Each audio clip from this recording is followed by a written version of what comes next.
est-ce qu'on veut assurer la sécurité de l'eau pour les Canadiens? Je suis Stephanie Merrill et je suis spécialiste avec le programme mondial d'eau et je travaille à l'Université de Saskatchewan. Comme vous, je me joins à ce webinaire à partir de la maison. J'aimerais commencer par reconnaître aussi que nous sommes sur le territoire des premiers habitants de ce pays. Je suis à Saskatoon.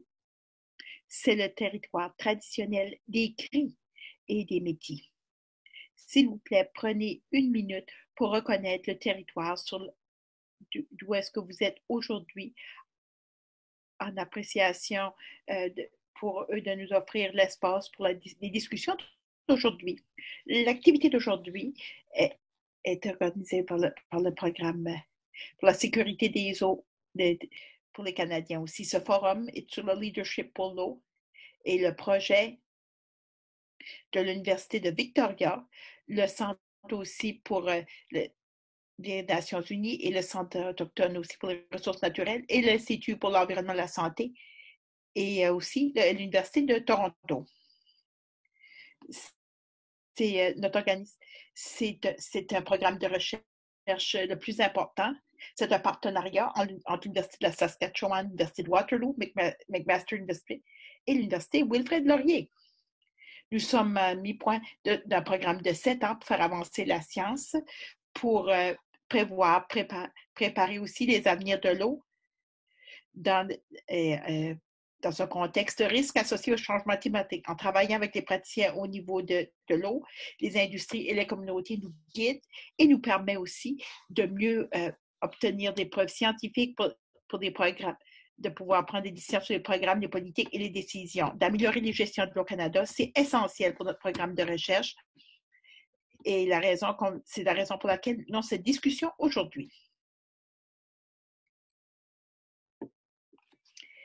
Global Water Future a planifié de tenir cette discussion panéliste. C'était censé être tenu à l'Université de Waterloo, c'est le 3e. Et comme vous le savez, avec la COVID-19, a vraiment chamboulé tous nos plans. Mais avec ce défi-là, nous avons ça donne aussi des possibilités. Nous avons travaillé rapidement et beaucoup d'amener cette réunion en mode virtuel. Nous avons plus de 800 personnes qui sont inscrites à l'activité d'aujourd'hui. Et ça a été une très bonne réponse d'une discussion très à propos dans notre pays. Juste quelques petites choses de logistique, juste avant de commencer. Nous allons être ensemble pour à peu près 1h30, 1h30 aujourd'hui. Vous pouviez participer en anglais et en français, mais probablement aujourd'hui, ça sera juste en anglais. L'activité sera enregistrée et sera partagée avec vous. La vidéo sera partagée avec vous. N'hésitez pas à utiliser la boîte de clavardage pour encourager la discussion, mais nous vous demandons que vous utilisez aussi la fonction questions-réponses pour présenter vos questions. Le format d'aujourd'hui va commencer par des discussions individuelles avec Thomas Axelrod et le secrétaire parlementaire Terry Duguid. Et ensuite, nous allons aller à une discussion de panel avec des scientifiques et des experts du gouvernement qui vont nous dire ce qu'ils ont appris. Nous aurons 20 minutes ensuite de période questions-réponses pour tous les invités. Et vous pouvez écrire votre question dans la boîte questions-réponses. Et s'il y a des questions que nous ne pouvons pas répondre aujourd'hui, nous essaierons de répondre après l'activité. Et nous allons aussi fournir les commentaires et les questions au secrétaire, M. Duguid et ses employés. Et ensuite, malheureusement, nous n'avons pas de modérer les questions en français aujourd'hui. Cependant, nous vous invitons à les présenter en anglais et nous ferons de mon mieux pour vous donner des réponses après l'activité. Après la réponse, question-réponse, M. Thomas Axelrod vous donnera un résumé et Dr. Porion vous donnera aussi la conclusion pour les prochaines étapes. Avec toutes ces choses de logistique, je vais présenter tous nos invités d'aujourd'hui. La discussion d'aujourd'hui est présidée par Thomas Axelrod. Il a une caractère distingué au gouvernement dans le milieu universitaire et il est le président sur les politiques publiques pour l'Université de Toronto. les politiques sur l'eau aussi, c'est quelque chose qui était très important dans sa carrière. Il a travaillé pour le bureau du premier ministre, et secrétaire aussi pour différents conseils. Il est président de la Gordon Foundation. Il a donné aussi des données. C'est un programme qui encourage les communautés à recueillir et analyser des données sur la préservation de l'eau. Le docteur Axworther a été admis aussi à l'Ordre du Canada en 2002. Merci beaucoup, Tom, d'avoir accepté d'être notre animateur pour cet après-midi. Je suis très heureuse aussi de vous présenter mon avis. Le secrétaire parlementaire Terry Dugan, il a été élu comme député de Winnipeg South en 2015. Il a été réélu en 2019.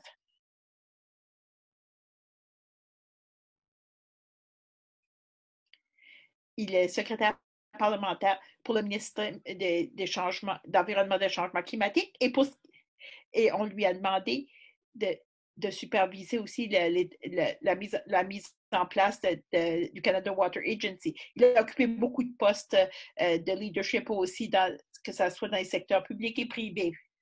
Merci beaucoup, secrétaire parlementaire, pour vous joindre à nous aujourd'hui et participer à cette discussion. La prochaine, nous avons un panel de 6 experts de la science de l'eau. Le Dr. John Parma, il a une chaire de recherche en ressources, en changement climatique et l'eau. Il est professeur distingué à l'Université de Saskatchewan, où est-ce qu'il dirige aussi le programme de Global Water. Il est récipiendaire du prix aussi de la Royal Society of Canada. Ses recherches portent surtout sur de mieux comprendre, de prévoir et la gestion des eaux au Canada et dans les régions froides du monde entier. Marilyn, c'est une avocate, une écrivaine et la directrice fondatrice aussi pour les ressources autochtones. C'est un organisme à but non lucratif autochtone. Elle a été nommée récemment aussi à la Commission internationale conjointe. Marilyn a beaucoup d'expérience avec le travail avec les Premières Nations pour des discussions complètes. Elle est récipiendaire du Canada Spain 50 Award. Dr. Sean Marchand est professeur au département de l'Université de Calgary. Il est à l'heure actuelle le conseiller scientifique pour Environnement et Changement climatique Canada. Aujourd'hui, il va partager son opinion comme conseiller scientifique, mais il ne parle pas au nom du gouvernement fédéral. Sa carrière de recherche porte surtout sur la réaction aussi au processus climatique dans alors, Canada arctique, en Islande et Groenland. Et il enseigne aussi la gestion des eaux pour le développement durable. Ses recherches aussi sur l'analyse de l'eau se concentrent surtout aussi sur elle transcrit aussi les preuves scientifiques de Madame Roy et sur le conseil d'experts aussi pour la gestion des eaux. Elle travaille aussi elle travaille aussi sur le Conseil international aussi pour une commission conjointe internationale.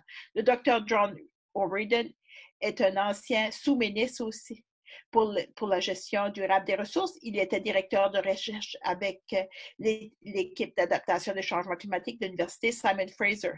Il continue son travail aujourd'hui sur la réforme des politiques provinciales de l'eau et aussi une gestion écologique des bassins versants pour la gouvernance écologique à l'Université de Victoria. Et finalement, Sandra Cook. Sandra est la directrice du consortium de municipalités du Réseau canadien des eaux. Où est-ce qu'elle est responsable pour l'avancement stratégique de la gestion des eaux municipales au Canada? Mademoiselle Cook aussi est arrivée ici comme une gestionnaire des bassins versants. Ici, elle met en place le plan de gestion des bassins versants et la qualité de l'eau. Sandra a beaucoup d'expérience dans différentes collaborations multisectorielles, surtout dans les secteurs d'agriculture et municipaux. Et je vous remercie de joindre à nous. C'est très clair aussi de votre expérience collective que nous avons beaucoup de ressources d'expertise sur les aides nationales et internationales. Avec toutes ces présentations, j'aimerais inviter Dr. Tom Axworthy de présenter nos discussions et de commencer la discussion. Merci beaucoup, Stéphanie. Et bonjour tout le monde. Et bienvenue à notre colloque sur l'eau et l'environnement. Bienvenue à tout le monde qui s'est joint à nous à ce webinaire. Et laissez-moi commencer par expliquer la justification de ce qui se trouve à l'arrière de tout le travail de Global Future, Water Future. Et de ce panel, nous avons des experts sur notre panel et je suis sûre, et dans notre auditoire aussi, que nous avons des experts. Nous avons 800 personnes qui se sont inscrites et qui ne sont peut-être pas aussi familiers avec tous les détails de la gestion de l'eau ou des enjeux relatifs à l'eau. Et je vais expliquer la justification pour aujourd'hui, simplement de mentionner des choses que vous connaissez peut-être déjà, mais pas pour tout le monde. Le premier point, notre point de départ, c'est que l'eau, vraiment, c'est la source de la vie. Et les Canadiens consomment beaucoup d'eau. L'eau est essentielle à tout ce que nous faisons et tout ce que nous chérissons. Sans eau, nous ne pouvons pas survivre. Et nous ne pouvons pas survivre après 72 heures. C'est essentiel pour notre santé, c'est essentiel aussi pour notre économie et c'est essentiel aussi pour notre spiritualité et notre sentiment de mieux-être. Lorsque nous allons pêcher, faisons du canot sur nos rivières. Donc, toutes les parties de la vie, c'est très important de maintenir de l'eau potable. Sécure. Et c'est un point que les Canadiens reconnaissent aussi par des chiffres très surprenants. Les Canadiens croient que l'eau est la ressource la plus importante au Canada, et ce, de loin. En reconnaissant ceci, une des peut-être anomalies, c'est que nous sommes en train de subir une série de problématiques au niveau de l'eau, que ce soit en quantité et en qualité. Notre eau doit pouvoir se renouveler aussi. Et nous sommes en train vraiment de peut-être en retirer plus que de la banque de la nature. Et elle n'est pas capable de récupérer en raison des changements climatiques ou bien la fonte de nos glaciers.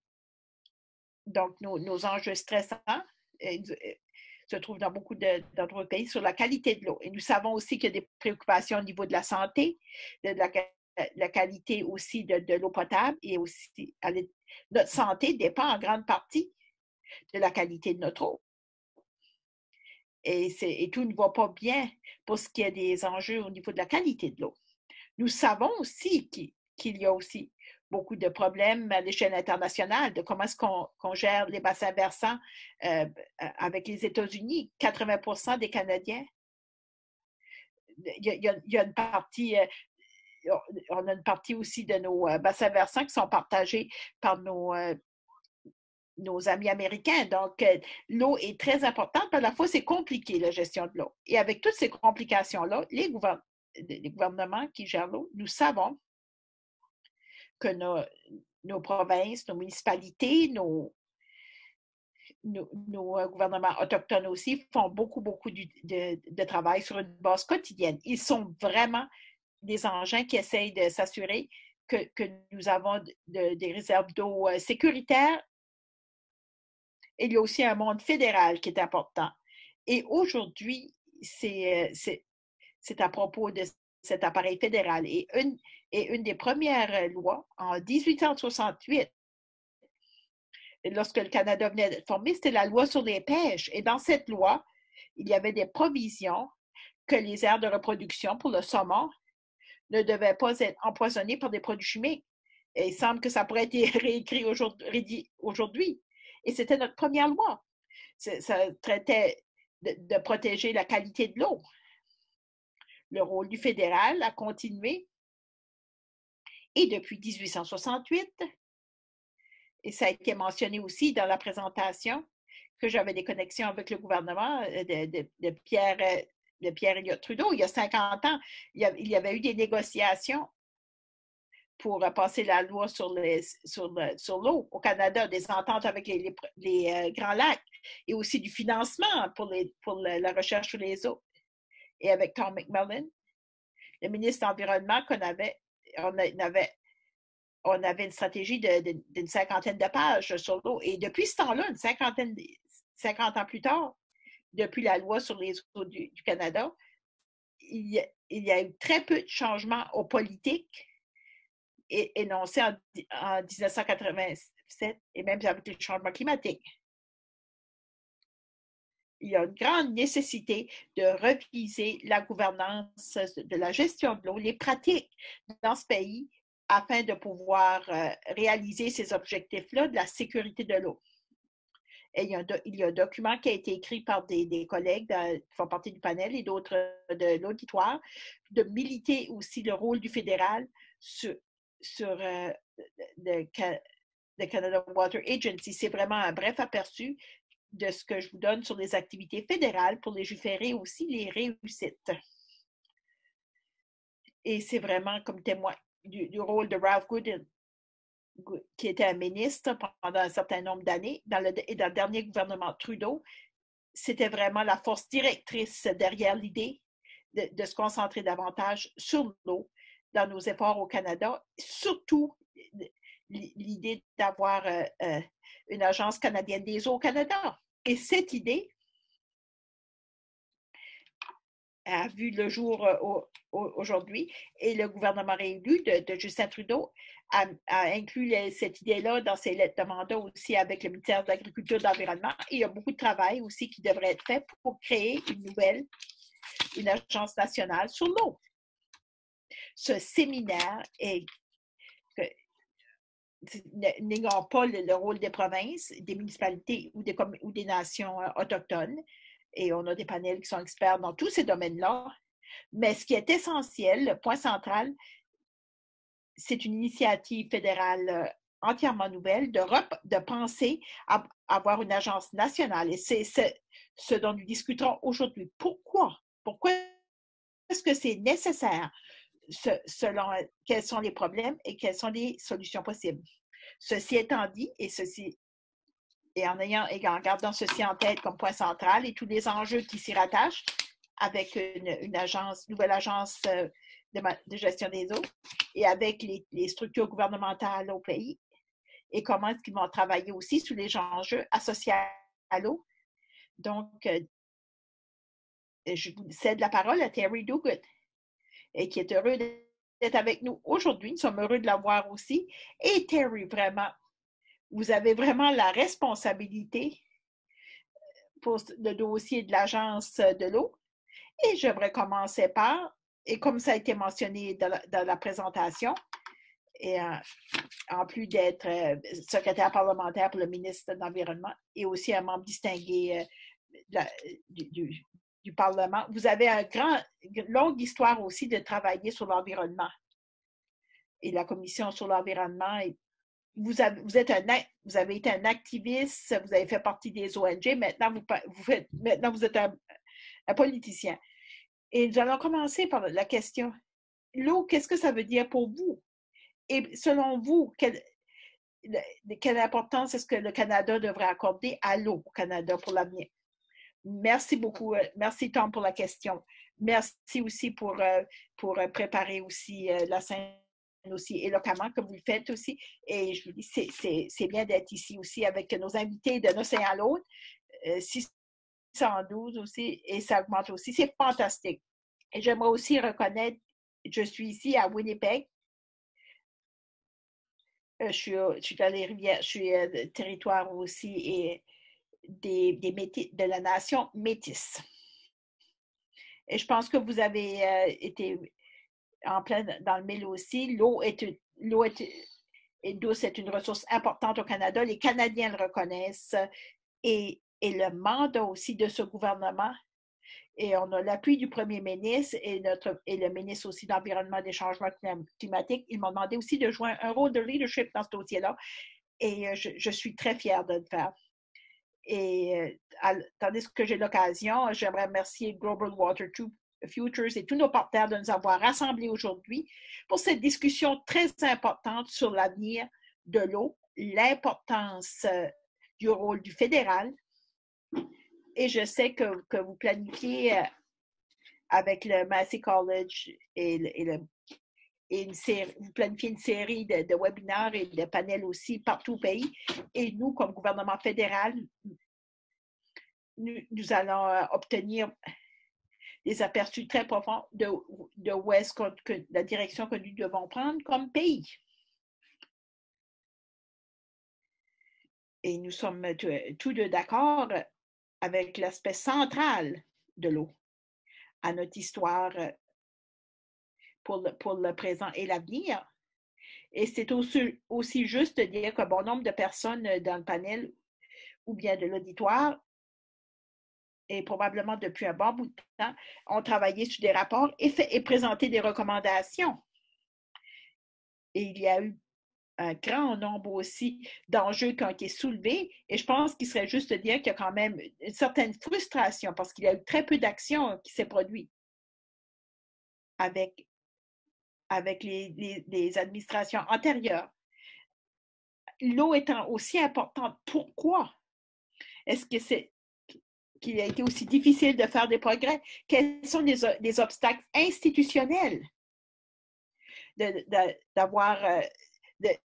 d'élaborer des stratégies robustes sur la gestion de l'eau?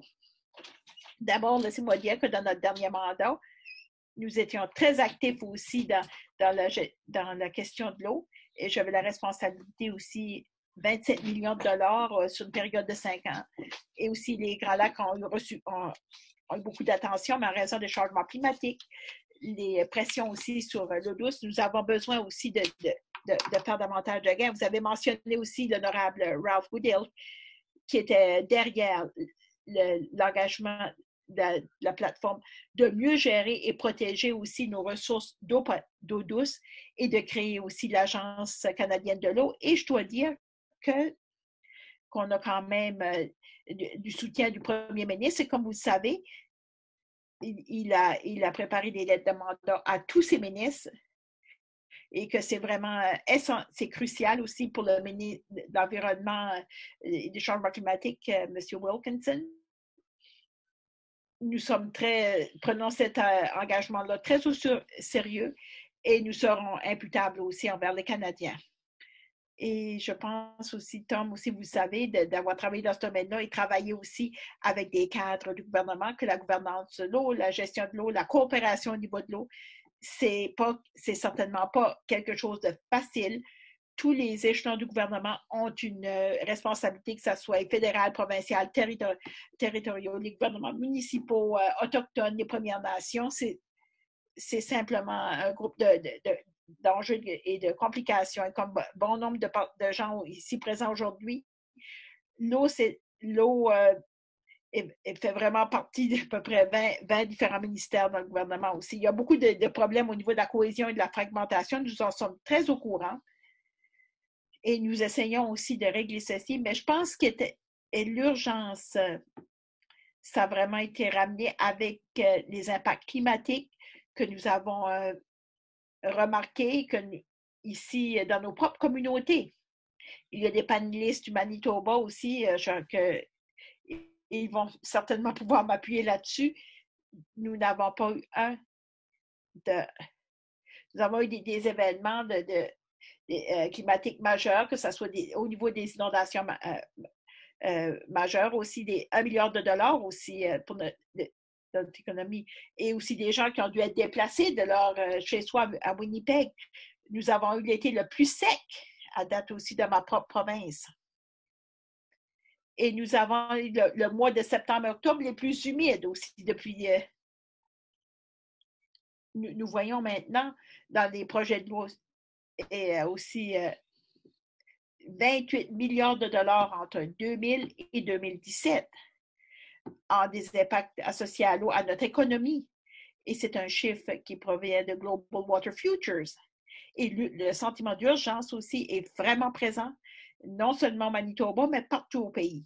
Avec les grands lacs, souffrent aussi des algues et aussi des niveaux d'eau qui fluctuent et les défis se trouvent devant nous. Et le défi, c'est maintenant, il faut agir maintenant dans ce monde très instable au point de vue climatique. Et nous allons continuer aussi d'avoir un impact sur l'économie et la vie des Canadiens négativement. C'est rassurant. J'ai une dernière question, puis ensuite, nous allons aller à nos panélistes. Maintenant, nous sommes rendus au mois de mai et c'est un ONG. C'est un effort aussi qui essaye d'organiser des discussions et des consultations aussi sur la structure ou la mission de l'agence. Qu'est-ce que vous voyez aussi, Terry? Je reconnais, on est encore au début. Quelles seraient les prochaines étapes? Qu'est-ce qui doit se produire afin qu'on puisse établir l'agence? Comment est-ce que c'est lorsque vous avez mentionné, par exemple, des agences ou ministères aussi qui travaillent sur le dossier de l'eau aussi, c'est quand même beaucoup de travail au niveau de la réorganisation, mais en plus, il y a des comités parlementaires aussi qui ont beaucoup d'intérêt sur l'avenir de l'eau aussi, plutôt à un sens plus large des politiques, pas nécessairement des agences, mais quelles sont les prochaines étapes et quelles sont les relations aussi au niveau de la structure des agences et le travail que le Parlement fédéral entend entamer là-dessus. Nous sommes en train de jeter les bases pour les agences au moment où nous parlons. Je nul besoin de dire aux gens ici présents aujourd'hui que nous sommes dans une période difficile. Il faut recalibrer nos responsabilités principales aussi pour le pays en faisant face à la pandémie, de garder aussi nos citoyens en sécurité au point de vue de la santé publique et certainement lentement, mais sûrement, de pouvoir redémarrer l'économie. Il y a bon nombre d'entreprises, de familles aussi qui souffrent. Et nous nous concentrons vraiment sur cette tâche-là devant nous. Et je pense aussi je pense que ça peut-être ouvre la porte à un fédéralisme de coopération. Mais je dois dire que c'est un mandat aussi, un engagement qui est très important. Et nous avons l'intention de tenir cet engagement-là. Et maintenant, nous sommes en train d'examiner, alors que nous le pouvons, de pouvoir régler nos affaires aussi. On a une vingtaine d'agences et de ministères. C'est quelque chose que nous pouvons faire maintenant sans qu'on peut faire à partir de la maison. Et nous avons des plans, comme vous l'aviez aussi avec l'organisme qui travaille avec vous, des consultations en personne avec les provinces et les territoires, les communautés autochtones, les communautés scientifiques, qui est très important aussi, la communauté environnementale et bon nombre d'autres intervenants. Et ensuite, nous devons recalibrer un peu, juste pour dire, nous allons de l'avant. Nous allons de l'avant avec dans ce mandat-là. Et dans l'absence de réunions en personne, de ce que nous allons faire, et j'aimerais annoncer aujourd'hui, c'est d'ouvrir ce qu'on appelle un site où est-ce que les gens peuvent donner un genre de forum de discussion.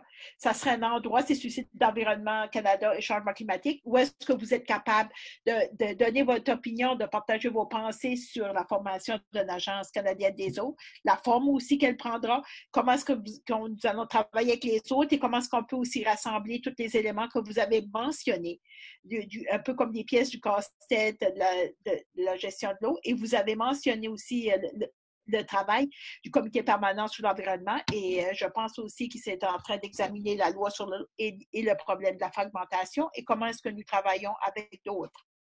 Nous faisons tout notre possible dans des circonstances très difficiles. Nous allons aussi essayer de vous joindre. Nous allons solliciter votre opinion, vous tous.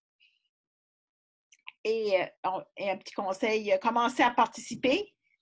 Certains des gens aussi qui sont sur notre appel aujourd'hui pensent et travaillent sur ce concept-là d'une agence canadienne de l'eau depuis plus de 20 ans. Tom, vous-même aussi, pour avoir rédigé des documents aussi il y a plusieurs années sur demandant l'établissement d'une agence canadienne de l'eau. Et je pense que c'est une occasion maintenant. Et le vieux directeur aussi. On est deux têtes valent mieux qu'une. Donc, je pense que nous pourrons travailler sur cette nouvelle institution ensemble. Mais si je peux dire peut-être une toute dernière chose, je suis très optimiste. il est possible aussi de peut-être trouver des points positifs de la pandémie. Nous avons vu des gouvernements fédéraux, municipaux, autochtones, qui ont travaillé ensemble de très près pour garder leurs citoyens en sécurité. Nos autorités de la santé aussi, ils ont une mission, c'est de protéger la santé des Canadiens. C'est vraiment du fédéralisme de collaboration en action. Et c'est vraiment ce qu'on disait en 1868 de la loi. Lorsque Pierre Trudeau aussi a préparé la Constitution, c'est ce qu'il voyait. Nous pouvons travailler ensemble pour monter cette nouvelle institution, pour protéger et gérer nos eaux douces pour cette génération et les prochaines générations. Merci aussi. Maintenant, nous allons garder ces espoirs en tête et nous allons aller à notre panel d'experts dans différents sujets aussi et quelle relation avec l'Agence nationale. John Pomeroy, j'aimerais commencer par vous. Et nous avons parlé aussi qu'on dit qu'un des principaux rôles de l'agence sera la recherche et la collecte de données. Votre opinion sur les changements climatiques et sur l'eau aussi? Et le rôle possible de l'agence aussi. Merci, Tom. Merci beaucoup aussi, Terry aussi. C'était des très bonnes discussions. Nous savons que les changements climatiques sont dans le monde et au Canada. Et Canada autant qu'ici. Nous perdons aussi, nous voyons des tempêtes dans l'été, il fait moins froid l'hiver aussi. Et les tempêtes sont de telle amplitude aussi que du jamais vu. Et nous avons des choses, des incidents qui se passent aussi. Et au printemps, par exemple, dans certaines régions du Canada. Et lorsqu'on parle de la planète qui se réchauffe aussi, et elle se réchauffe 2 fois plus vite aussi. Le nord du Canada se réchauffe 3 fois plus vite qu'ailleurs dans le monde. Et avec les changements climatiques aussi, nous sommes un peu comme dans les rapides à ce moment-ci. Et nous allons devoir avoir des experts en canaux pour y aller aussi. Notre quantité de précipitations sont beaucoup plus intenses. Et ce que ça signifie en termes pratiques, les calculs que nous avons pour la sécurité, des choses qui déterminent aussi, par exemple, les plaines inondables, ça entend aussi le risque aussi, ou bien une sécheresse record aussi. Mais pour le 20e siècle, on ne peut pas simplement les appliquer aussi comme dans le passé, ce n'est pas les mêmes formules. Nous devons recalculer les dommages associés aux inondations des plaines inondables. Et maintenant, il faut savoir comment est-ce qu'on va être capable de subvenir à l'approvisionnement en eau avec la fonte des glaciers aussi, la température qui fluctue. Et il faut savoir aussi comment passer à travers plusieurs années de sécheresse. L'impact aussi des précipitations externes aussi et tout le ruissellement aussi au niveau des terres agricoles et l'impact que ça aurait sur l'eau. Donc, c'est très important.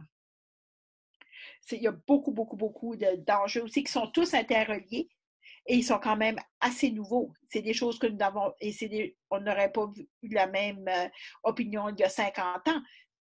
Nos institutions aussi et notre façon d'approcher ce problème-là, ça ne serait pas de la même façon qu'on l'aurait fait une cinquantaine d'années passées.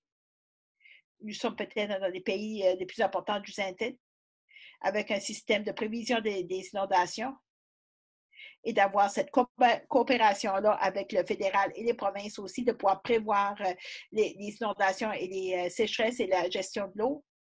Il pourrait certainement profiter grandement aussi des avancées et avec les systèmes de changement climatique.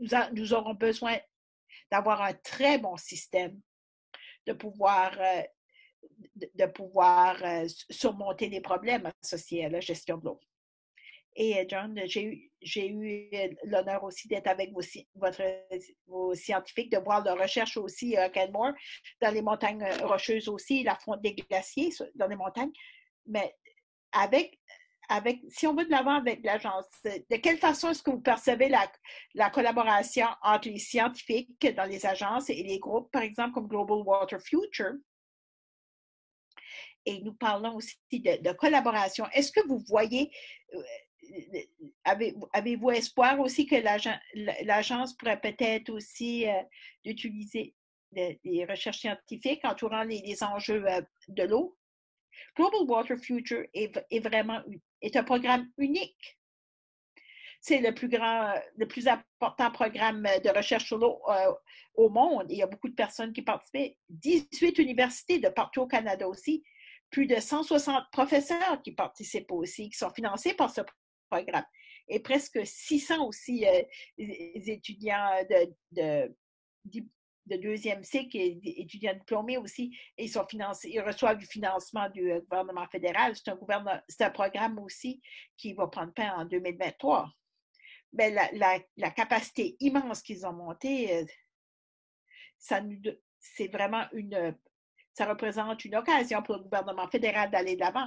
Auparavant, on avait certains programmes, par exemple comme le INSERT, aussi des programmes de subvention qui finançaient des chercheurs universitaires pour sur des recherches en eau intérieure aussi. Peut-être qu'on pourra avoir des programmes comme ça à l'avenir, mais de continuer à avoir la participation des gens et peut-être d'utiliser la mobilisation des connaissances entre les universités, le gouvernement fédéral, les provinces, les Premières Nations et les communautés de partout au pays.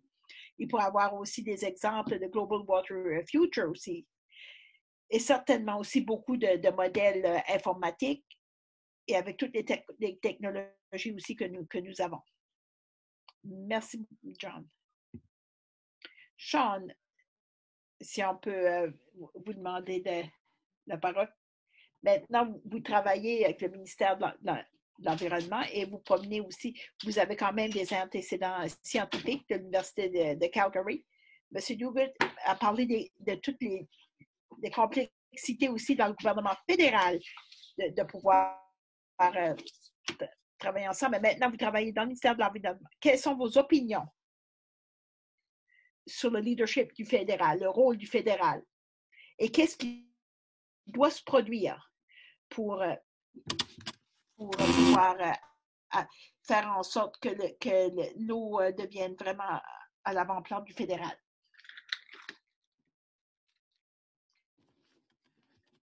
Je suis excité de voir qu'il y a un élan pour améliorer la gouvernance de l'eau à l'Agence canadienne.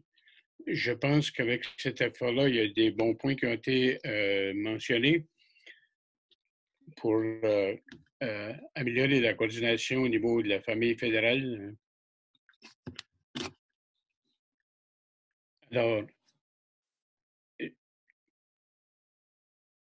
même avec le changement climatique Canada et les autres réseaux, ne sont pas nécessairement si bien intégrés ou si bien qu'ils devraient être. Là. Chacun par soi est bien à l'échelle nationale.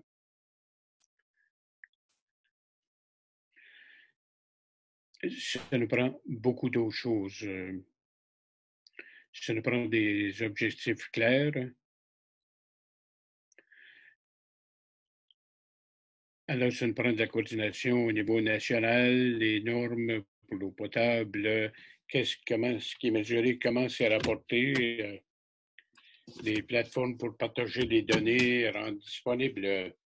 Et comme John Terry a mentionné, ça nous prend une bonne vision en matière de l'eau comme une ressource précieuse et changeante. Les impacts du changement climatique sur le cycle hydrique,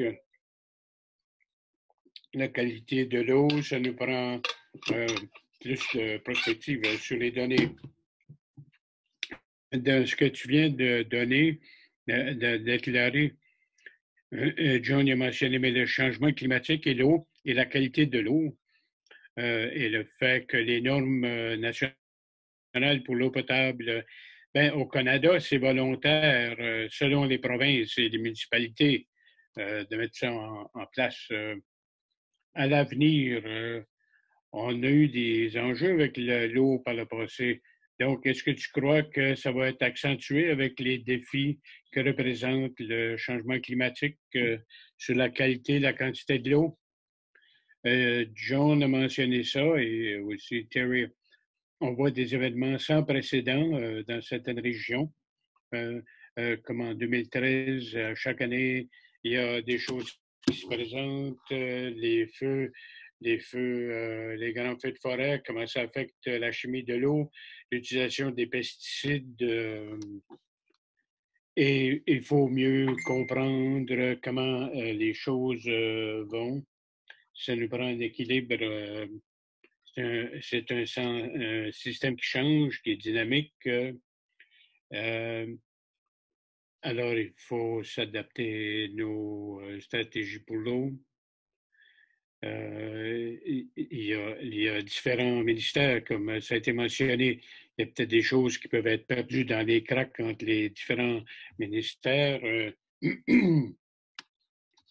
La qualité de l'eau, ça revient aussi à Santé Canada, les normes, Changement climatique Canada.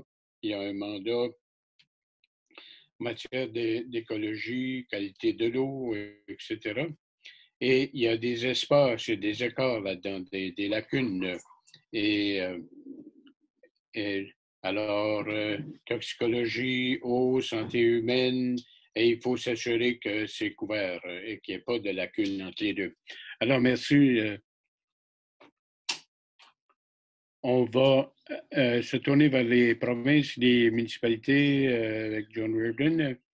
Tu as été sous-ministre à Colombie-Britannique, longue carrière, distinguée. Et tu m'as dit quand on a fait notre test que tu avais commencé à travailler pour le fédéral. Ce sont les provinces et les municipalités qui font tout le travail, ou qui font beaucoup du travail en matière d'eau. Comment est-ce que tu vois ça à l'avenir concernant les défis? Et j'aurais une autre question aussi à propos d'une agence proposée.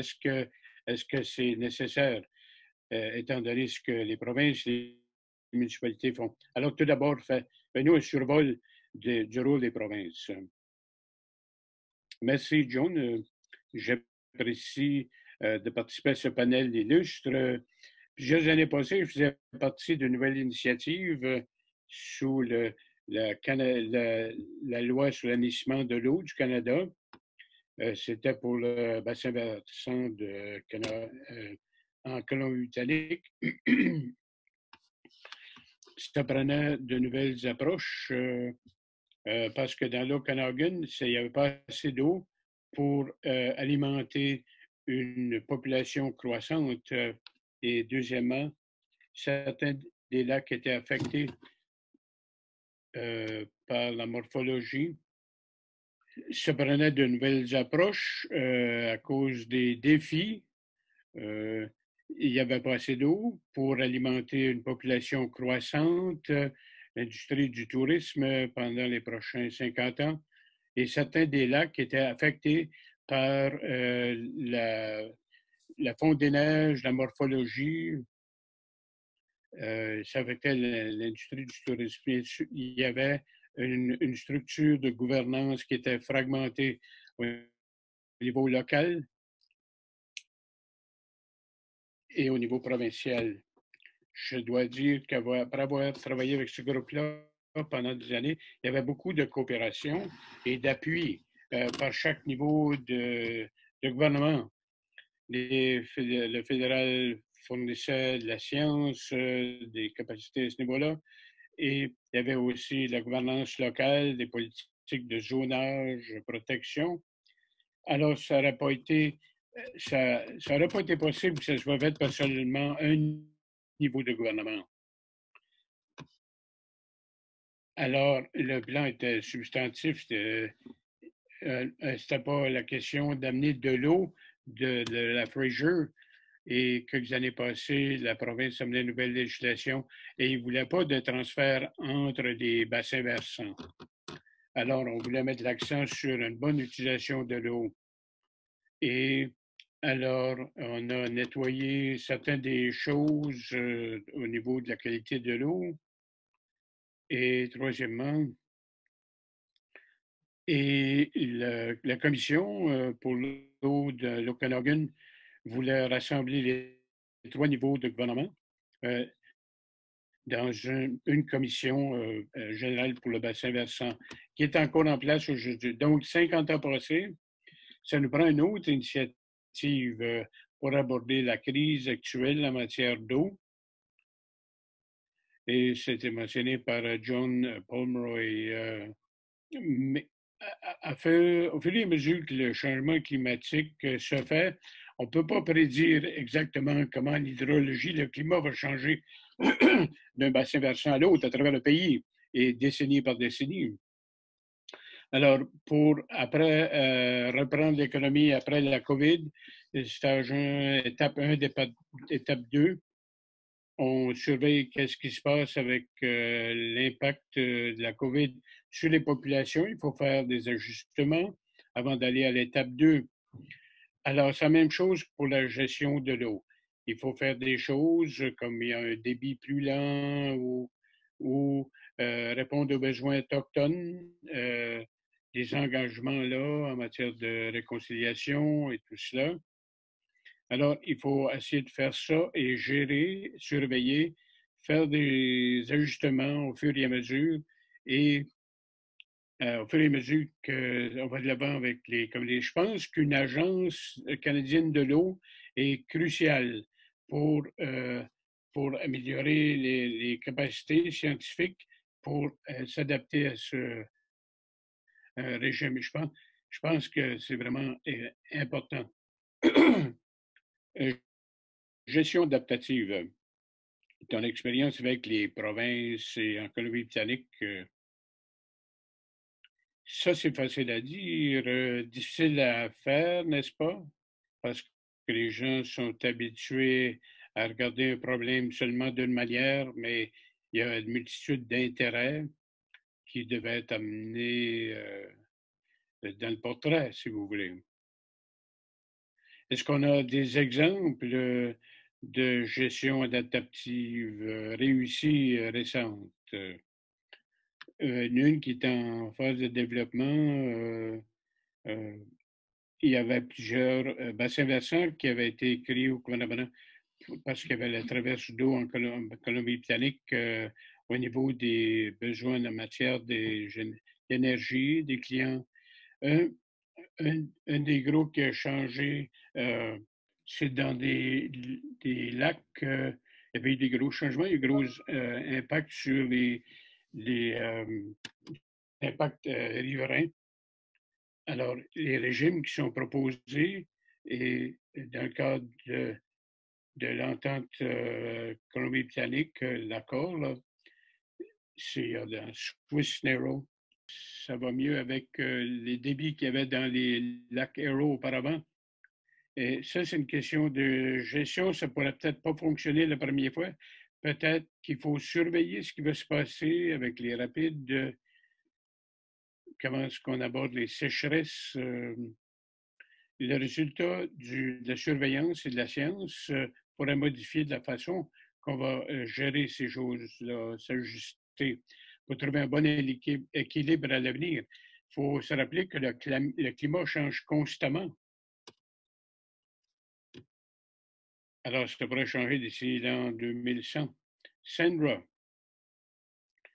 dans le rôle des municipalités, dans le réseau canadien de l'eau, vous avez un grand rôle pour les municipalités à travers le pays et tes antécédents au niveau de l'autorité de conservation. C'est là les meilleures structures de conservation auparavant.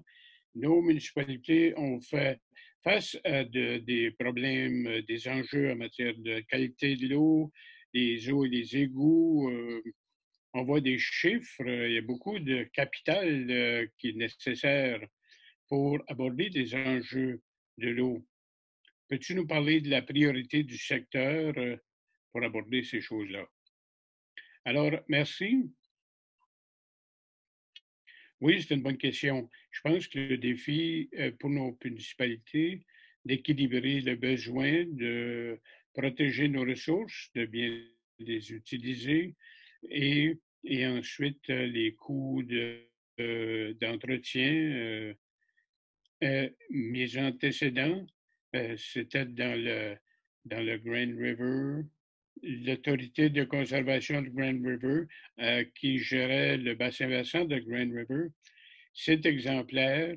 Tu as parlé de gestion adaptative. Je pense que les municipalités font cela au jour le jour.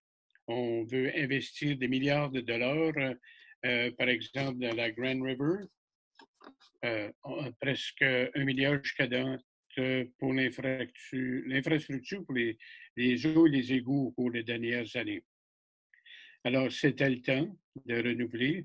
On a pu prendre ça, renouveler collectivement dans l'ensemble du bassin versant. Et aussi, ça a influencé nos meilleures pratiques.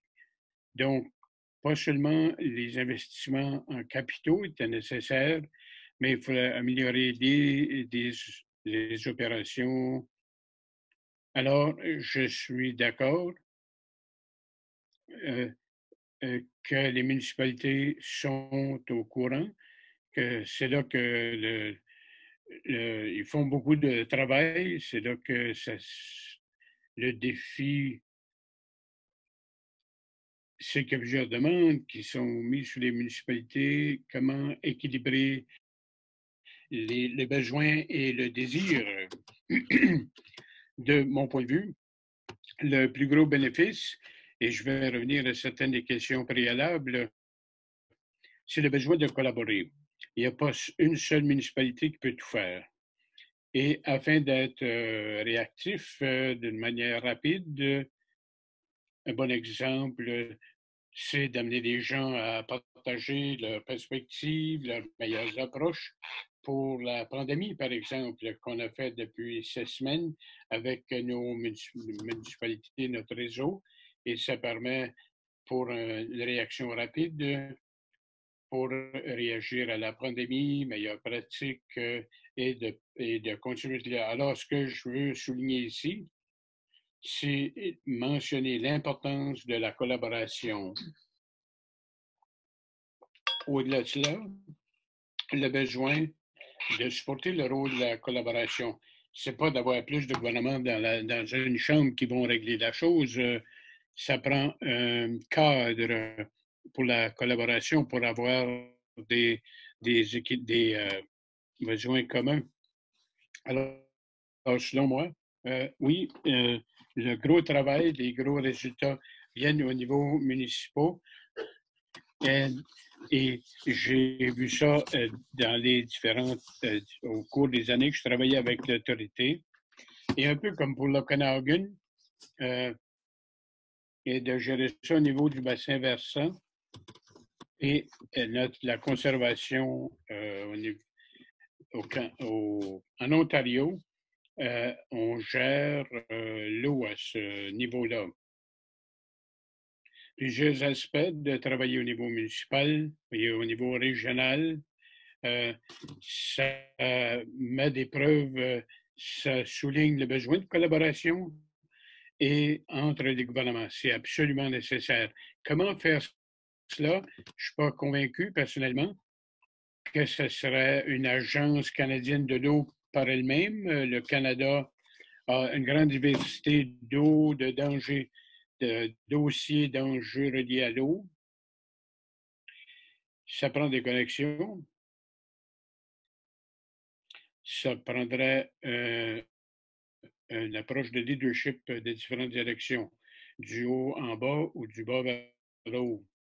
Il faudrait se rappeler que ça peut venir à n'importe quel niveau. Merci, Sandra. On a entendu parler de ce que le sujet là au niveau de la collaboration. Du point de vue autochtone, et vous avez une grande carrière de travailler avec les Premières Nations. Quand on parle de la collaboration et d'être un avec la nature, c'est vraiment central à l'éthique autochtone. Et nous vous pose la question, quand on parle de collaboration en matière d'eau, il faut revenir à l'éthique qui était intrinsèque aux Autochtones dès le départ. Merci beaucoup, Tom, pour cette question très profonde. Et je pense que le problème aussi pour la plupart des gouvernements autochtones, c'est qu'ils ont été exclus de trouver des façons aussi de trouver cette connexion et valeur profonde à l'eau. Et et d'avoir vraiment des résultats sur la gestion de l'eau, aussi des résultats. Parce qu'on les a mis de côté aussi lorsque ça vient à la gouvernance de l'eau. L'Agence canadienne de l'eau, ça pourrait être un moment transformationnel pour la gestion de l'eau au Canada. Nous ne ferons pas seulement face aussi aux défis au niveau de l'eau, parce que c'est toujours terrifiant lorsque j'écoute les discours de John, mais aussi l'engagement qu'on a pris auprès des Autochtones. Et je veux simplement clarifier certains de ces engagements-là. Bien sûr, il y a les traités, mais si vous regardez, par exemple, les engagements les plus récents, mentionnés par M. Reardon, de pouvoir arriver au consensus auprès des Autochtones. Si vous regardez la vérité et la réconciliation aussi, nous avons tous adopté des articles ou des sections de 45 à 49 qui parlent de réformer aussi les lois et les institutions du Canada, de pouvoir enlever les influences de la souveraineté européenne aussi, des Premières Nations et de leurs terres. Et ça comprend l'eau. La création d'une agence de l'eau, c'est un moment critique aussi pour pouvoir se pencher sur ces éléments-là. Et si vous regardez aussi de ce que le travail que l'agence pourrait faire, des choses, nous pourrions intégrer aussi les opinions des Autochtones dans le fondement de l'agence. Nous pourrions avoir des programmes conjoints. Nous pourrions intégrer aussi faire un partenariat scientifique aussi avec eux. Et l'autre chose aussi que la plupart des gouvernements autochtones sont intéressés par, c'est le contexte de la loi canadienne aussi sur les eaux. Et comme on dit, ça fait 50 ans que ça existe et cette loi-là n'a pas été modifiée depuis au moins 20 ans. Le monde est très différent. Nous avons besoin d'une loi qui peuvent aussi répondre au changement climatique au cours des 50 dernières années. Ça donne aussi une permanence légale à l'Agence canadienne de l'eau et aussi offrir des outils pour faire face aux enjeux sur l'eau, d'avoir peut-être une source d'eau potable pour les Premières Nations et l'importance aussi des droits des Premières Nations et des responsabilités à leur égard. Et j'aimerais, si on pouvait mettre à jour la loi aussi peut-être pour permettre la co-gouvernance de la loi. Nous pourrions ainsi avoir une entente pour les bassins versants et avec les nations autochtones et de pouvoir gérer conjointement l'eau aussi, de régler les conflits. Et ça pourrait aussi avoir la loi sur les impacts aussi. Ça permettrait au gouvernement autochtone de pouvoir de aussi des études sur les impacts climatiques à l'échelle plus locale.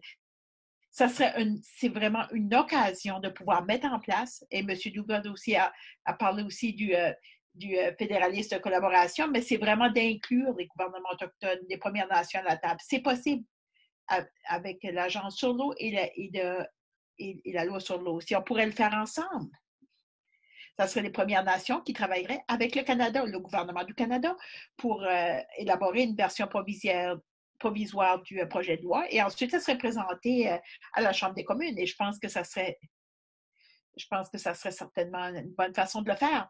Et je pense que la façon est-ce qu'on peut arriver à la réconciliation, c'est de faire des choses différemment et d'entamer ces processus-là ensemble. Vous avez mentionné un point très important, et non seulement d'un point de vue autochtone aussi, sur l'éthique aussi pour l'Agence de l'eau, mais nous allons commencer à bâtir quelque chose de nouveau et de le faire d'une nouvelle façon.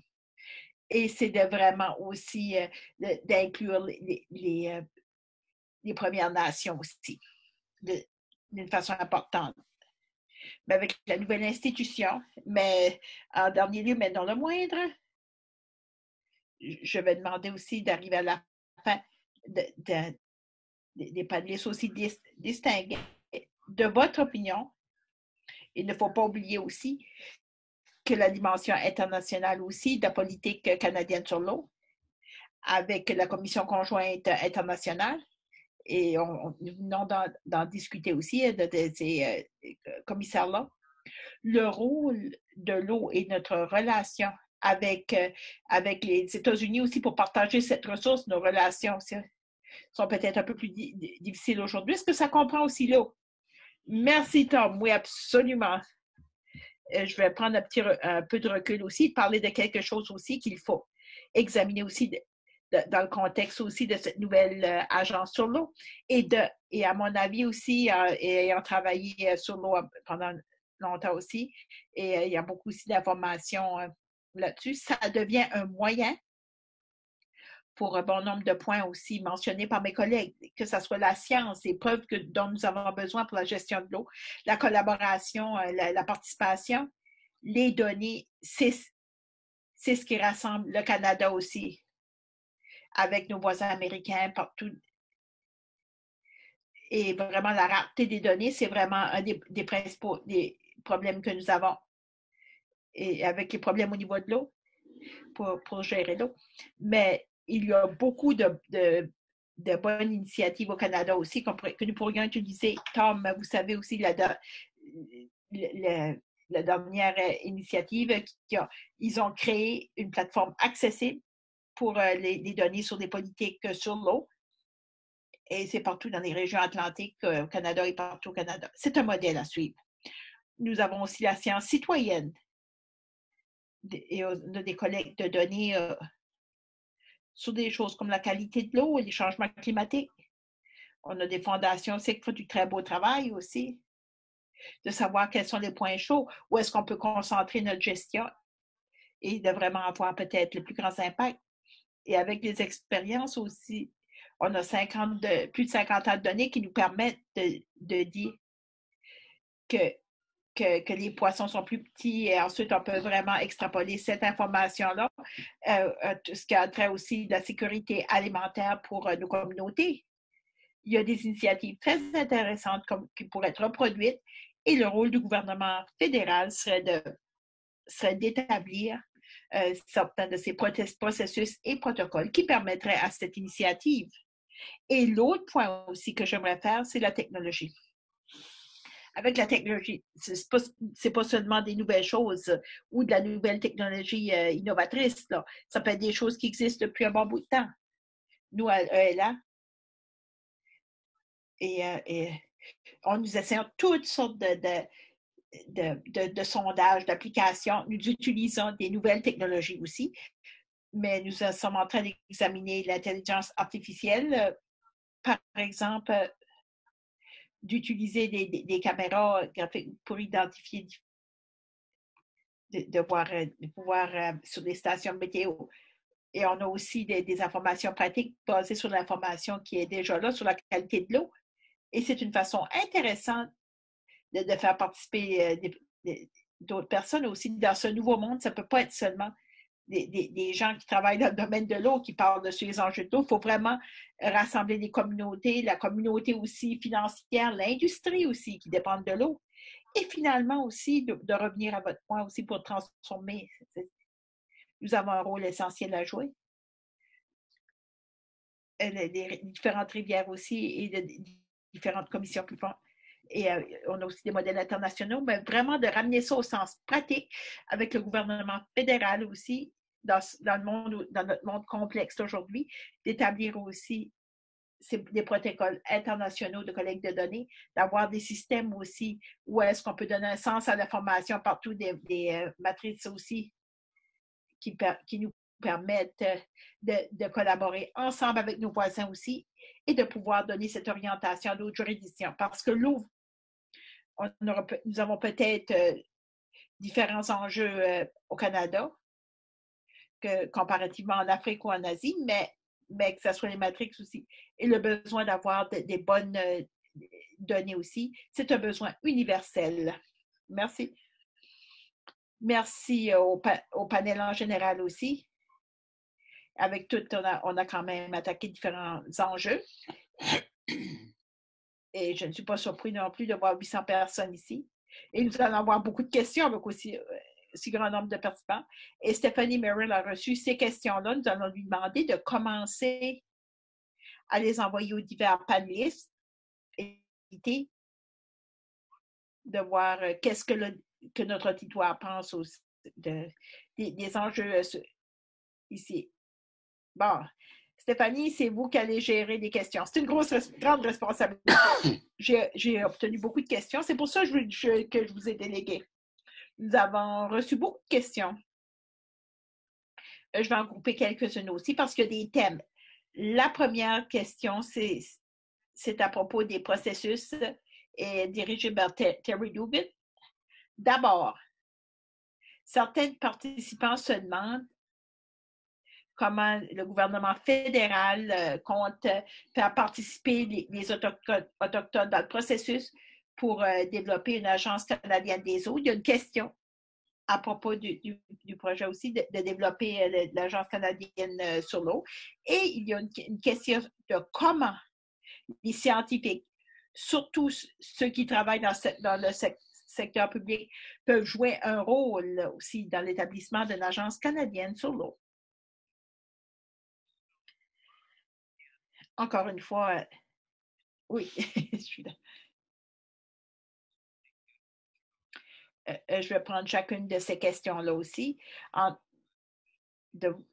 savoir comment est-ce que nous allons faire participer les Autochtones. Je pense que Marilyn aussi l'a très bien dit, que ce soit les Premières Nations inuites ou métis n'étaient pas à la table lorsqu'on prend des décisions concernant l'eau.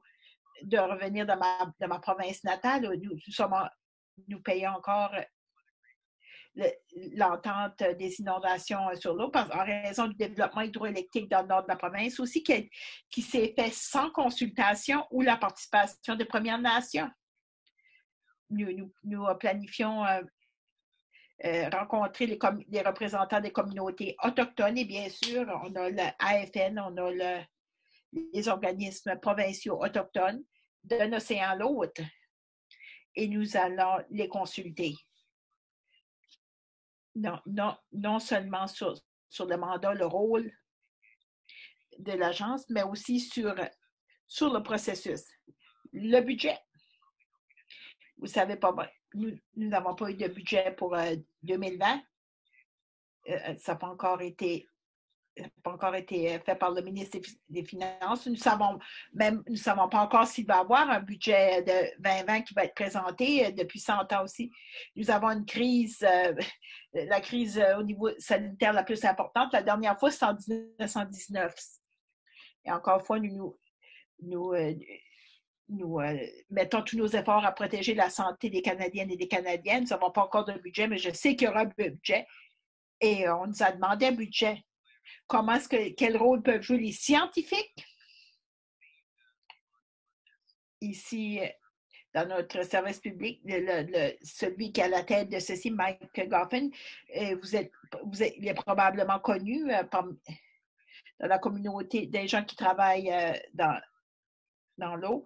Et avec les agences communautaires, vous avez simplement communiqué avec lui, mais je sais qu'il connaît bien cet enjeu et il veut aussi connaître votre avis là-dessus.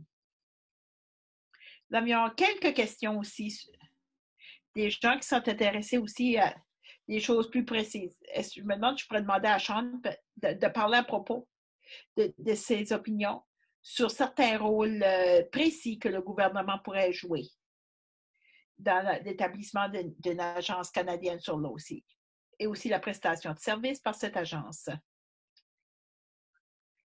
Nous avons entendu aussi beaucoup d'idées qui ont été présentées, surtout sur les données et les besoins en données. Et je pense que c'est quand même quelque chose de très important. Et tout le travail qui se fait dans différents groupes aussi de bassin versant, les municipalités, les ONG, des territoires, et à certains, il doit avoir un genre de contrôle de qualité qui soit disponible pour les Canadiens et et ça fait partie aussi d'un gouvernement ouvert.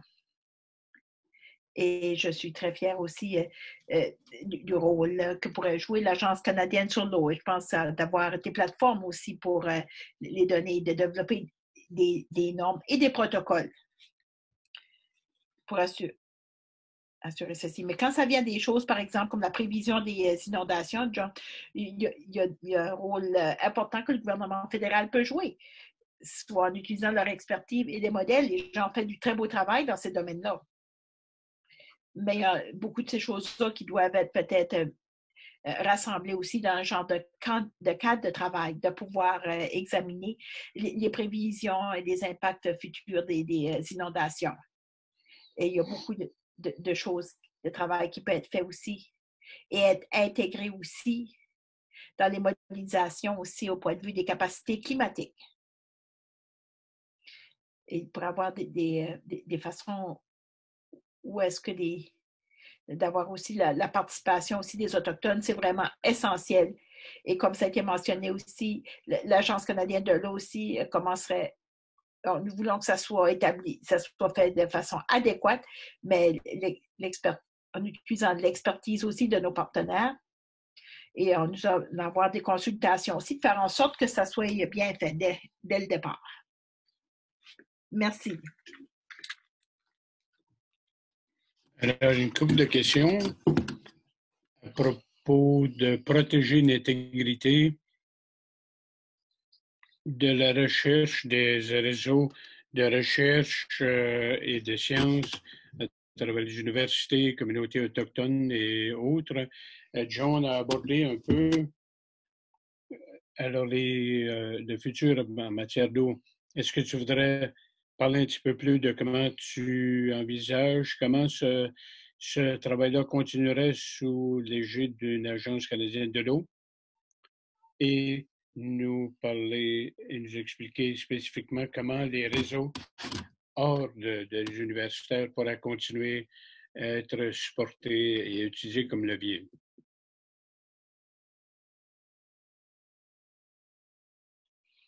Merci pour la question. C'est une question intéressante. On a regardé ça pour Global Water Futures et des centaines de partenaires à travers le pays. Il y a beaucoup de données qui sont disponibles au Canada, certaines recueillies par le gouvernement fédéral, certaines provinces, certaines communautés locales, des ONG, Premières Nations et autres. Et particulièrement en matière de qualité de l'eau, il y a des opportunités d'utiliser la science citoyenne. On peut s'en servir pour la neige, les glaces sur les eaux, les glaciers, tout cela. Et il y a d'autres choses qui pourraient être faites. Une partie du problème, c'est que ça nous prend une grande collection de données. Ça doit respecter les normes nationales et internationales au niveau de la qualité des données, qui est comparable au niveau international. Ça nous prend des données supplémentaires pour avoir un meilleur portrait de ce qui passe à travers le pays. Ça pourrait être l'agence canadienne qui pourrait s'occuper de cela pour avoir des plateformes sur ordinateur qui seraient intéressantes pour attribuer le crédit, d'où ça vient, pour avoir des évaluations sur les bassins hydrographiques des rivières, l'impact des changements climatiques, beaucoup d'opportunités donc à ce niveau-là. Au niveau des données, je pense que Sean a mentionné ça, le gouvernement fédéral pourrait jouer un rôle pour amplifier certaines des initiatives. Ça prendrait des protocoles, métadonnées, et tout le monde innove, ils font ce qu'ils peuvent avec les ressources existantes, avec, bien sûr, avec l'appui que le fédéral peut donner et a donné. Mais l'établissement de protocoles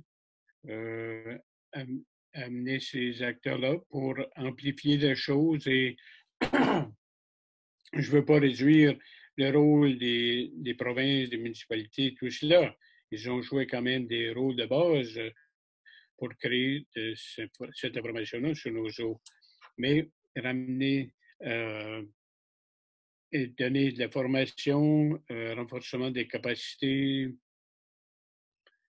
avec ces programmes de sciences citoyennes que le fédéral pourrait jouer un rôle pour établir certains systèmes, pour partager, collaborer, formation, renforcement des capacités sur comment recueillir les données, où on peut les entreposer et les rendre accessibles et utiles pour tous les analystes comme nous qui existent à travers le pays et à travers le monde. Merci. Une question pour Sandra, peut-être au niveau local municipal. Il y a un manque de discussion sur les enjeux sur les vieilles infrastructures qui étaient faites pour un climat différent et comment une agence canadienne pourrait revenir sur certains de ces dossiers-là, pollution, développement urbain. Comment est-ce qu'on pourrait incorporer ça dans une agence canadienne? C'est une bonne question. Quand on regarde vers l'avenir, avec un climat changeant, ce qu'on a appris jusqu'à maintenant, c'est qu'on ne peut pas revenir à l'arrière. La nouvelle normale, c'est que ça va être incertain. Ceci étant dit, je pense que ça revient aux gens. L'infrastructure nécessaire, absolument, mais je pense également qu'il faut continuer à investir dans les opérations, entretien, collection des données, informer, par exemple, les systèmes de traitement des eaux et des égouts. Alors, ça peut nous permettre d'avoir une réaction plus rapide, plus adaptative.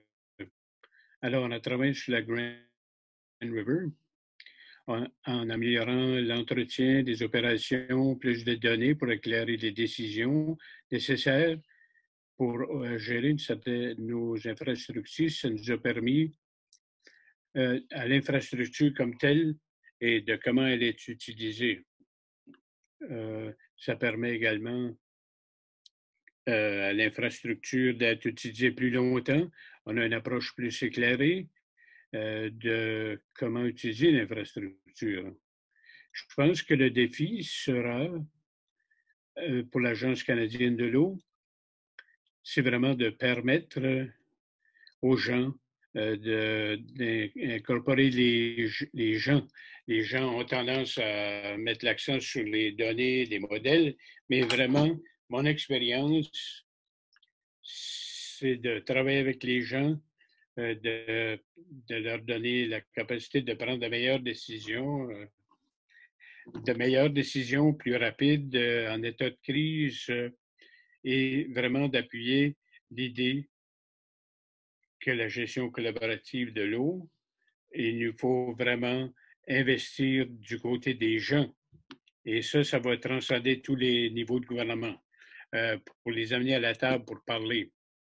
Alors, l'infrastructure en fait partie, mais n'oubliez pas les gens, le monde là-dedans. Alors, une autre question qu'on pourrait peut-être résumer par souci de temps. Quelqu'un mentionne qu'à cause de la nature de l'eau qui traverse les frontières, ça implique un rôle fédéral. Mais il y aura peut-être des enjeux constitutionnels qui pourraient saper cela. Est-ce que vous avez des idées quand on parle des frontières, des bassins versants, au-delà des frontières politiques et aussi tenant compte des enjeux autochtones? Bonne question. Je pense qu'on se prend dans un style rigide d'interpréter comment la Constitution fonctionne. Alors, on ne fait pas allusion aux Autochtones dans la Constitution. Ils ont des droits qui leur permettent d'avoir ils reconnaissent certaines juridictions. Ils peuvent avoir un siège à la table, mais quand on parle des enjeux d'eau potable pour les Autochtones, il y a les sources. Des fois, c'est sur réserve des terres fédérales. Des fois, c'est hors réserve. Ça, c'est provincial. Et des territoires traditionnels. Alors, la gestion de l'eau à travers les frontières n'a jamais été jamais aussi importante pour une gouvernance collaborative pour gérer l'eau et que les Autochtones en fassent partie. L'enjeu, et même aujourd'hui, j'ai entendu beaucoup de langage, on parlait de consultation, d'engagement, et moi, de ce que je parle, c'est une gouvernance collaborative, d'amener chaque juridiction à la table, pas se battre là-dessus, mais de figurer qu'est-ce qu'il faut qu'on fasse et qui va le faire. Et avoir une vision commune pour qu'on puisse atteindre ce que ça nous prend, de l'eau potable, une bonne économie. Et cette conversation-là peut seulement se passer quand les Autochtones eux-mêmes et les autres gouvernements soient autour d'une table permanente collaborative à l'échelle fédérale. Alors, merci. Il y a beaucoup de questions qu'on n'a pas pu aborder aujourd'hui. Et on va essayer de remettre ça ensemble pour un autre symposium.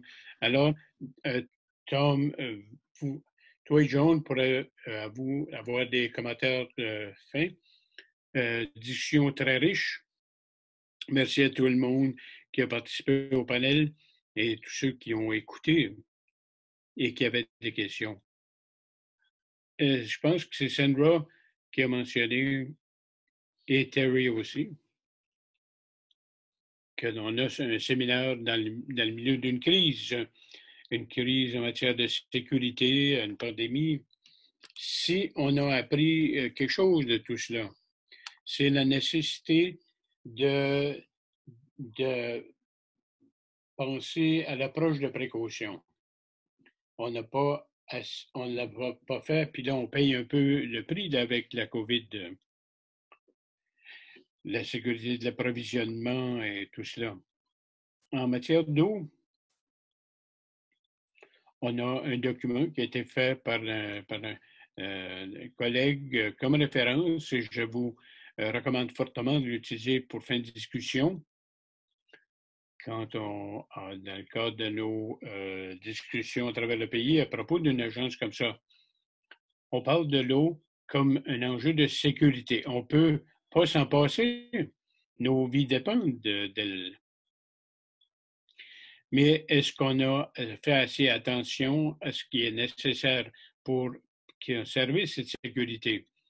Alors, eh bien, je pense que ce que nos panélistes ont bien expliqué, qu'il peut y avoir un rôle plus grand pour un gouvernement national pour aider avec, pas superviser, mais assister avec toute une variété d'activités qui sont déjà en cours et qui sont en cours dans nos provinces, nos municipalités, nos gouvernements autochtones, ainsi que mettre l'accent sur la précaution, la sécurité, la nécessité de faire face à ces enjeux réels. Et tous nos panélistes ont mentionné cela aussi. Et le deuxième élément clé que j'ai retenu de nos panélistes, c'était une note d'optimisme tout de même qu'une nouvelle agence pourrait non seulement être une réaction organisationnelle pour que le fédéral puisse être mieux organisé à ce niveau-là, et ça peut être un focus pour la revendication au niveau de l'eau. Ça va promouvoir plus de sciences, plus de mesures pour le collecte de données, qu'on aura une gestion adaptative et un fédéralisme collaboratif. Alors, ça, c'est une note d'optimisme, Stéphanie, mais aussi la création d'une nouvelle agence pourrait être une bonne chose en soi et de faire des démarches positives pour la réconciliation. Alors, c'est un autre point très important. Alors, en début des problèmes et de ce à quoi on fait face au milieu d'une crise, il y a quand même de l'excitement, de l'optimisme pour aller de l'avant. Alors, je termine avec la sagesse que j'ai acquis en lisant les documents des territoires du Nord-Ouest sur les voies du Nord et l'eau du Nord. Et ce qui est crucial, c'est d'améliorer, protéger nos gens, nos eaux, nos systèmes naturels et de transmettre ça intact aux générations futures. Alors, il faut parler de sécurité naturelle comme on parlait de sécurité nationale par le passé. Alors, c'est une démarche pour assurer qu'on va avoir une sécurité naturelle. Merci. Merci, Tom. Et je dois dire, je partage l'optimisme. Nous avons tous eu il y a beaucoup de problèmes, mais il y a quand même beaucoup de solutions. Et à l'université, nous sommes là pour vous aider. Ça me rend optimiste que nous sommes en train de considérer le développement d'une agence aussi pour pouvoir aider à ces problèmes-là partout au pays avec soit des partenaires, les Premières Nations, les provinces, les communautés. C'est un bon pas de l'avant, vers l'avant. Et parlons des prochaines étapes. Nous avons des choses intéressantes qui se passent cet été aussi, qui devraient nous tenir occupés dans le sous-sol ou peu importe où on se trouve. Et une des choses, ça va être c'est une réunion virtuelle du GWF. Et la prochaine composante, ça va être une session virtuelle. Il y aura des centaines de présentations par affiche. Il y aura des animations, des vidéos et d'autres aspects aussi qui vont faire en sorte que ça va être intéressant aussi et ça donnera l'occasion d'interagir et de discuter aussi avec toutes ces affiches-là. Vous pouvez aller au GWF aussi et que ça va être lancé au cours des prochains mois. Nous aurons plus aussi de webinaires scientifiques à l'automne et à l'hiver, de pouvoir nous assurer notre participation et de voir les nouvelles sciences. Il y a des choses qui se passent tout le temps. Mon équipe est arrivée avec un moyen aussi d'utiliser d'autres moyens aussi pour détecter le virus de la COVID dans les eaux usées. Et ce qui est important aussi pour ce projet-là, cet été, nous allons développer une série aussi d'ateliers scientifiques virtuels. Et ces sessions-là aussi, il y aura différents thèmes aussi, que ce soit l'agriculture ou bien la Colombie-Britannique, l'Ontario. Et ensuite, nous allons avoir des discussions, comme nous avons vu auparavant, mais il y aura aussi des tables rondes et ça sera fait de façon électronique. Très bonne idée aussi d'examiner aussi le site web de Global Water Future. Vous allez le voir aussi dans le bulletin il y a un bulletin de nouvelles aussi qui indique toutes les activités qui se passent. Et pour l'avenir, nous allons afficher aussi une vidéo enregistrée avec une traduction en français qui sera disponible aussi. Et nous aurons des réponses aussi aux nombreuses questions. 51 questions aussi. Nous n'étions pas en mesure de tous avoir ici de très bonnes questions. Et ça qui requiert des réponses réfléchies. Et nous allons le faire et aussi vous les rendre disponibles. Et nous aurons aussi incorporé l'information aussi. Et c'est simplement un début. C'est un début de consultation. Et nous allons incorporer vos opinions aussi et les considérations régionales au fur et à mesure que ça avance. Environnement Canada a aussi monté un site web aussi, ça s'appelle placespeak.com, Canada Water Agency, mais vous pouvez partager votre opinion aussi sur la création d'une agence canadienne de l'eau. Et je vous encourage fortement à le faire. Et finalement, de remercier le secrétaire parlementaire aussi pour son mot d'ouverture et d'avoir bien ces excellentes réponses aux questions, nos panélistes aussi, d'avoir pour leurs réponses, ils ont une mine d'expérience et de renseignements et de Global Future, toutes ces mobilisations, surtout Stephanie Merrill, pour son superbe travail aussi, de tout son travail ardu, son engagement aussi. Et Nancy Boucher, qui est de l'Université de Waterloo, et pour nous avoir aidé avec la logistique. Dans un très nouveau monde aussi, ce qu'on fait ces choses-là, ça démontre que nous sommes capables de le faire et que ces activités-là peuvent être efficaces. Merci beaucoup. Et nous allons vous parler plus tard cet été. Prenez soin de vous.